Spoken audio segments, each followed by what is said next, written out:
moon and the ocean, whispers of the wind, and the tide that covered the sandy beach under the rolling waves.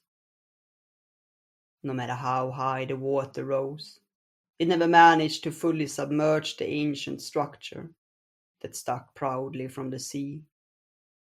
It remained untouched by the passage of time and the salty water that slowly crumbled the cliff overlooking the sea.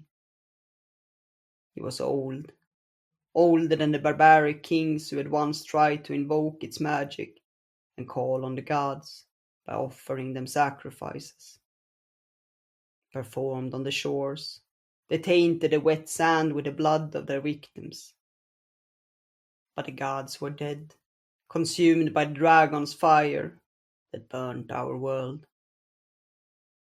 Even the dragon-born lords that came before them, with all the magic they had at their command, couldn't open the portal and escape this desolate world. It was a sad tale that not many knew, and those who did regretted it deeply, for it brought a heavy sorrow to their hearts to know what had been lost. Yet I knew it very well, even if I was still too young to be considered a woman and marry. It came with a curse that flowed through my veins, marking me as a keeper of our tribe. It had forced me to leave my family before I was old enough to understand what it meant, and instead I had come to live with Niar, who was the High Keeper. He had taken the role upon himself as a punishment for the crimes he committed when he was young, but even he was more accepted than I was. Deep scars marked his cheeks, proving to everyone that he was pure, while my clean face marked me as cursed, showing to everyone that the blood of a dragon flowed in my veins. Many times I had tried to scar my face with the sharpest of knives, but every time my wounds healed as soon as the red blood touched the blade. As I grew older and understood how much fear it brought to Niar's heart, seeing my acts, I stopped trying. I didn't want him to fear me more than he already did. He was good to me, even if we were not related by blood. I spent my days on the beach, far away from the village, listening to the sounds of waves crashing against the shore. There, I collected mussels and seaweed that we would use for our meals, and set fish traps that would lie ready when the tide was high. Niar was old, and I preferred him to stay in our cave by the cliffs, protecting him from the cold wind that blew from the sea. I didn't mind it, and could spend hours prowling through the shallow water, unaffected by the cold or the sharp rocks that tried to cut my feet. Apart from setting traps, I searched for metal and the colorful glass that the sea sometimes washed onto the shore from the ancient city. According to the tales Niar told me, it lay half buried beneath the sea, where the deep blue water crashed against the sharp rocks that pierced the surface. I didn't share any of my findings with the village elders, as Niar did, since I did not see any reason to do so. We never received anything from them, except a little food, which was barely enough for the two of us.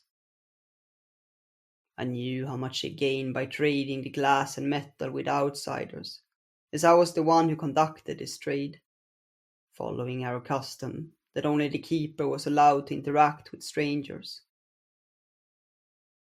Nia never commented on my collection, even when he found a pile of my treasures hidden in one of the caves. I never asked why. Despite his age, he still searched for metal and glass in the shallow waters, only to give it away without getting anything in return. He had once taken a long shard of the star steel from my pile, and using hard driftwood and lizard skin, turned it into a knife that could cut through a crab's shell with ease and never needed to be sharpened. It became my most precious possession, and I carried it with me all the time. I was in our cave when I heard the sound of a bell ringing in the air, announcing to everyone that strangers had been spotted on the path leading to the village. I took the keeper's staff, carved from a single bone of a long extinct animal that once swam in the sea, and climbed down the stony path that led into the village. Nia tried to object to my going alone, but the path was narrow, and the steps carved into the stone were slippery, even on the finest of days. I didn't want him to stumble and hurt himself in the fall. The village looked empty, and if I hadn't known better, I would have thought that the guards who stood on the walls were its only inhabitants.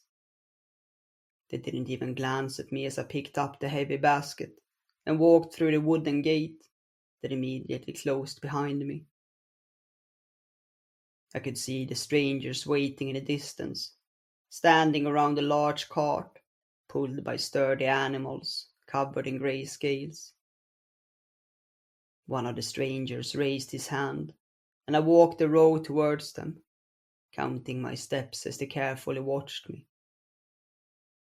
I took the 50 steps required of me, walking further than the villagers could throw a spear, and sat on the road, laying my staff in front of me. I watched one of the strangers pick a large wooden crate from the cart and walk towards me. He also took 50 steps and sat in front of me, putting the short baton he took from his belt next to my staff. We traded in silence, placing our goods in front of us and lifting our staff when we were satisfied with the price offered. If both of them were raised, trade was made, and we pushed our goods to the other side. I was curious about these strangers, who they were, where they came from, and why they gave us good metal tools and fishing nets for a few pieces of star steel and some colorful glass. But it was against our custom to speak with strangers, even for the keepers, so every time they came, I was left with a growing mountain of unanswered questions. When all my goods were gone, I packed my basket and left without a word, walking towards the wooden gate that opened slightly as I approached. It was just enough to let me in before it shut tight again, cutting the village from the outside world and its evils.